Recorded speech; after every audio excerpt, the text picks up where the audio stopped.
Hello again, sports fans. Scott Travis coming to you from the Sports Den with another sports news update for Monday, March 11th, 2013. Quite a bit's been going on over the weekend. Basically, in Red Sox news, they're still down in spring training, playing the games, the results, the wins, the losses. They dropped an 8-7 decision today, but the wins and losses down there really aren't the main factor.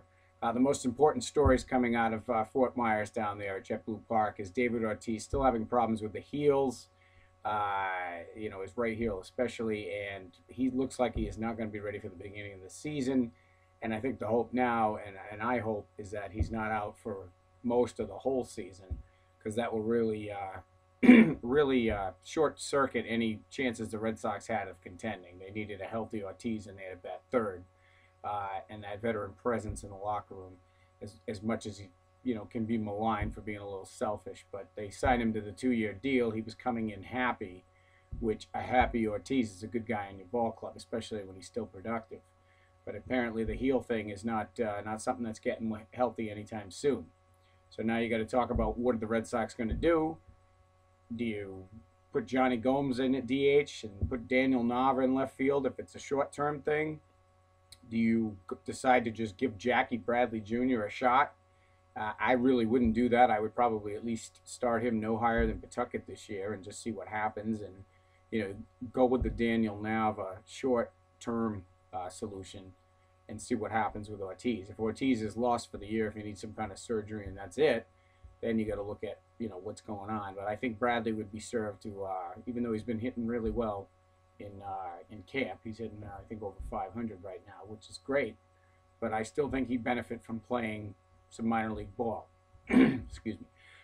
Anyway, as far as the Bruins are concerned, back to Stephen Drew, also out with a concussion still. So we're concerned about his availability, because take it from me, I know concussions can be really nasty, and there's no set gauge time on anybody for when they suffer a concussion and when they can come back.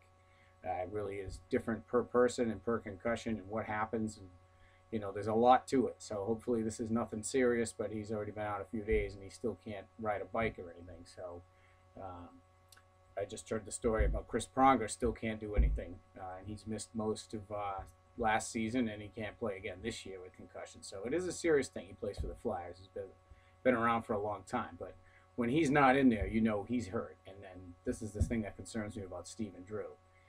Not just because he's JD's brother and JD somehow was always out of the lineup. That's not what we're talking about. Anyway, on to the Bruins. They had a nice, impressive 3-0 win over Philly on Saturday. Tuukka was solid. The third line, Jordan Caron, jumped in there and got that line going. So that was great work by them. Tonight they're up in Ottawa, starting in just a few minutes. Ottawa's 9-1-2 at home. They're not quite as good on the road. They're like 4-7 on the road, but 9-1-2 at home. So, we're going to get a tough game. It doesn't matter who Ottawa is missing. They seem to have a good thing going there under Coach McLean. So we'll look for a tough game there. But, I mean, it's Bruins. They're the best. I feel they're the best team in the National Hockey League. So I will expect them to win every game. And I'd love to see them play the Hawks in the finals. We'll just get that out of the way. But anyway, to wrap things up quickly, so we'll look for a good line. Hopefully Caron and that third line can get it going. Celts played out in Oklahoma City yesterday, and they lost 91-79. They hung in there, but they just missed too many shots down the stretch, and really too many shots throughout the game. There was, KG was just off on pretty much all the shots that I saw him take. So not too good. And when he's off, he's off. He couldn't get it back on, and then there was a lot of errors and stuff down the stretch. But anyway, they'll be taking on the Charlotte Bobcats tomorrow night in Charlotte, so that's what we'll hear from them next. Some major NFL news just to finish up.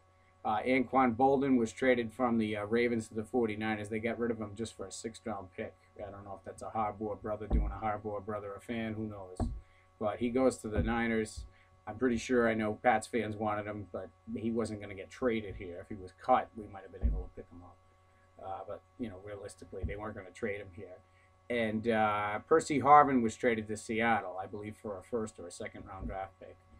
So that's a receiver that I wasn't surprised to see move, because he was pretty unhappy in Minnesota. And also yesterday, the NASCAR race was the Cobalt Tools 400 in Las Vegas, and Matt Kenseth actually won the race on his 41st birthday, so congrats to him. And that does it for now. Again, I'd like to thank my sponsors, my brother Herb Travis Handyman, his business. You can go to herbtravishandyman.com and see some of his work. And you can reach him at 401-465-2658.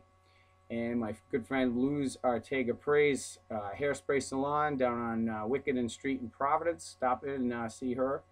And thanks a lot for taking the time to watch the video, and I will be talking to you again soon. Thanks.